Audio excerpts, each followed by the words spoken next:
everyone. Super excited to be here today with Nuria Rivera. She is one of my favorite people and a huge inspiration to me and lots of people in the industry. So thank you so much, Nuria, for joining us. Thanks, Kristen. It's such a pleasure. I adore you. So thanks for having me. Yeah, so you were easily one of the first people I thought of when I was thinking about people that have made a shift in their lives or had pivotal moments, because we've had many conversations about this. So I wanted you to just share, and again, if others don't know, you are the founder, owner of Novation Title, and have done so much with your career, but would love for you to share a little bit about your career history and then get into we can talk about some of the pivotal moments. Sure.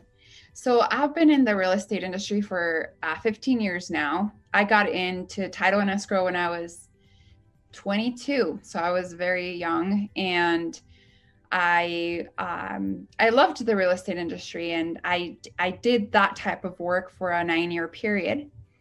I went through the crash. I got into it right before the crash, and I went through the crash, and then, here we are. Crash in a pandemic. But about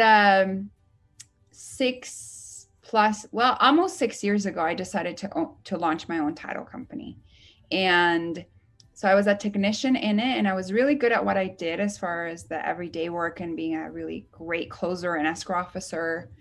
And then, so I did that for 9 years, and then I decided to do my own thing. It was kind of a moment where it was a very defining moment for me, where I wanted to really disrupt my industry in a positive way and change that closing experience. So we'll be 6 years old open in August, which is crazy to think about. That is so amazing. Congratulations on the 6-year mark. So you have shared with me lots of moments when you have had a, kind of a pivotal moment, but I want you to share a little bit about how, because you came over, your family came over from Mexico and Spain. Is that right? Yes. Okay. Yeah. And you've always been very driven. And I would love for you to share, like, what was it that you were thinking when you were really young? Like, were you always planning to start your own business, or were you just thinking, like, I want to, achieve the American dream? Or what was your thought process? Yeah, that's a great question. So I arrived to the United States when I was 11 years old from Mexico. My dad's side of the family is Mexican, and my mom's the Spanish side. And so growing up and coming to the United States at such a young age, and obviously my parents had to sacrifice a whole life to come to the United States for a better one. And I had an idea of what the United States of America would look like and would be like. And it was that plus so much more, and so culture shock, but also there were a lot of things I wanted to do as a child, or go and buy school clothes like my friends did, or go do extracurricular activities, and there were limited funds for those type of things. And so I just had a moment where I was really upset about it, and I declared to the universe that I would never live my life that way. And it was a choice that I made at a very young age, where I knew it was going to be up to me to make something of myself. And so that's when that kind of big vision and ambition was born within me. I feel like I've always had a little bit of an entrepreneur spirit. Even as a younger child, I would get on the bus with the kids, and I would sell them like colored pencils and shirts or whatever to make extra money. So I feel that spirit's always been within me. But the moment that, my ambition was born was that when I knew this was a land of opportunity and I need to take full advantage of it. Amazing. And you were, a young woman starting your company. Were there any challenges around that? Or was there a moment that you had to kind of make a decision, I can own my own company? Was it a mental shift that you had to make, or what was your thought process? Yeah, I had all of these ideas of how I could really redefine that closing experience for the consumer and the clients, because I felt like people were coming in to a title company or escrow company and feeling like another number. So it was very important for me to apply all these ideas and get very creative on what that experience could actually look like. And so I played with a lot of thoughts around that for about a 4-year period. But when I actually made the decision and I started talking about it, of course, there were a lot of challenges. I would say that most people in my industry were betting on me to not succeed. And I had a lot of people who tried to talk me out of launching my own business. This was during TRID time. Remember that? When TRID came out and CFPB regulations were really a big part of everything. And so everyone was just like, this is the worst timing for you to do this. Like, don't do it. And a lot of the people in my industry, other title company owners it is a very male dominant industry. And so, they're middle plus aged and they're male. And so here's that 31-year-old girl coming in and saying, I want to disrupt this. I want to change this up. So I definitely had more people that, didn't want me to do it and wanted me to talk out of it. But an inner circle that was amazing who really helped empower me to do so. And I know you just had Patty Arvielo on. She was actually a huge influence in that decision-making process, because I went to an ARP event. I'm sure you were probably there.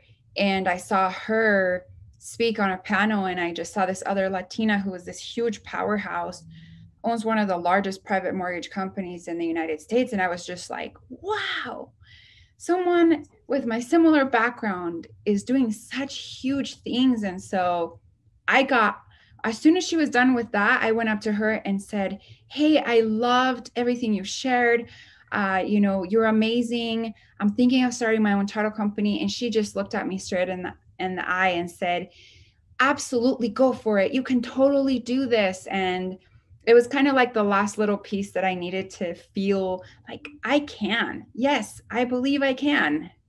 I love that so much. Yeah, it's funny. I think I started my business maybe right before you did. We didn't know each other yet, but it was, I remember when TRID was coming out, and I just had so much self-doubt and so much, but yeah, so much ambition, So it was like, oh, I don't care. The more that you think I can't do this, I'm going to do it anyway. But watching people that looked like me, it really is crazy how powerful that is. And that's something that I just am so passionate about, because if you see someone that's successful that you can at least see yourself in some way, then it allows you to feel like, okay, no, I can imagine myself there. And that's why I think like her voice and now your voice is so powerful and important to our industry, and continuing to allow others to feel that. But having those people also then say like, you can do this, is extremely meaningful. So I love Patty and love that story. Thank you. It's really important. So you are kind of already describing some of these moments, but can you describe a moment in your career or your history whenever you made a decision to pivot or do something different, whether that was in your management style or, it could be something small or big, but when you decided to approach something in a different way? Yeah, I mean, definitely launching the company was a huge moment of just thinking very forward. Mm-hmm. And like, what can we implement that where technology is very much involved, but just also making people feel very special when they are signing on their purchase of their home, or they just sold their first home and they cashed out on some big equity, or even refinancing. So that was huge for me, and implementing all of these ideas and really allowing my creative to play in this space was so fun. And so we do create that experience to be very celebratory. And as we continue to come out with new ideas, the rest of my market starts doing those same ideas, which is, funny. It's like complimentary in a way. And then also I'm like, okay, well, what do I come up with next? I want to stay ahead of the game. But that was huge. And I would say perhaps another big moment was definitely last year during COVID, when it was like, we need to pivot and change instantly on allowing all of our employees to have the safety to be able to work from home. And within a 2 day, maybe 3 days, me and my team leader, we were just, taking huge charge and leading and finding solutions and ways to make sure everyone was able to go home. And so that was a huge learning experience, as well as under pressure, what you can actually really create. And that you have so much inside of you that you don't even know. And when things come to, like, when moments like that are just super urgent, that you just figure out a way. And that was really cool to experience and watch as well. Yeah, definitely. That's incredible. Um, I I know that you, I mean, I love how much you're talking about customer experience and closings and stuff like that. That's all stuff that I love so much. And I think it does give you a, cutting edge. Are there ways that, or a particular way that you want to challenge the status quo in the industry? I mean, other than being who you are and being in a male dominated world, I think that challenges the status quo in certain ways. But what would you say is kind of your mission in that space to do things differently? Yes, I feel like business is a very masculine energy. That's just what it is. Business is, it's very direct, taking charge, taking major action. And I love that energy. And you and I both have it because we've shown up in a strong way in business. And I do feel that if we can allow, especially as women in business, we can allow ourselves to really play off more of that feminine energy, which is the nurturer, the kindness, like just all of that energy, just the combination of both of them really creates magic. And so I'm very passionate about this, to somehow find ways to bridge both, because they're both so important and so needed. And if we can allow for more of that to be brought into the workplace, in any leadership position, I know that women a lot of times have a difficult time just trying to get a seat at the table. And so we have at times created this persona of, we have to be strong enough because it took us so much work to get there. We've had to prove ourselves. And in those cases, women become very almost territorial over that spot. And it's a protection, really. So the other women kind of get pushed away. But my whole ideology behind this is, how do we allow for that space to be safe enough where we really are welcoming that feminine energy, and more of it, so that we can balance it out and like really create some major impact in not only our real estate industry, but just in business together. Just that combination of both of those is just seriously magical. Yeah, that is such an interesting thing to bring up. And I think it's true that business is masculine, but I think it's been more masculine because we oftentimes haven't either been at the table or had an authentic voice at the table. And so I love how authentic you are. And I also think that the more that we strive to not just have a voice at the table, but speak our own and be authentic to ourselves, we're so much more powerful. So you have some really inspiring messages that you share on social media, and I love a lot of the coaching messages that you have out there. I also know that you have had many moments in your life where you've had to kind of challenge the way that you think about things. And, what would you say is one way that you either have challenged the status quo within yourself, like made some kind of shift within yourself, or are continuing to do that in the future?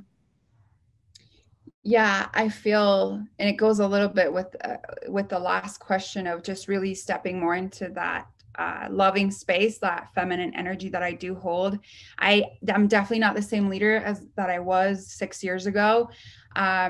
I was probably playing way more off that, very almost strict, although very loving, but I've been very strict at times with just the workspace, because I do have high standards. But I found a really well balanced dance on how to still hold high standards, but that I don't have to show up in such a way. And I do believe that good leaders can pull all of the things in at once. Like sometimes I definitely have to be in that energy a lot of the times and be bold and be direct and all of those things, but relaxing more into coming from that place of like true love and like what is the best outcome for every single person that's within my organization.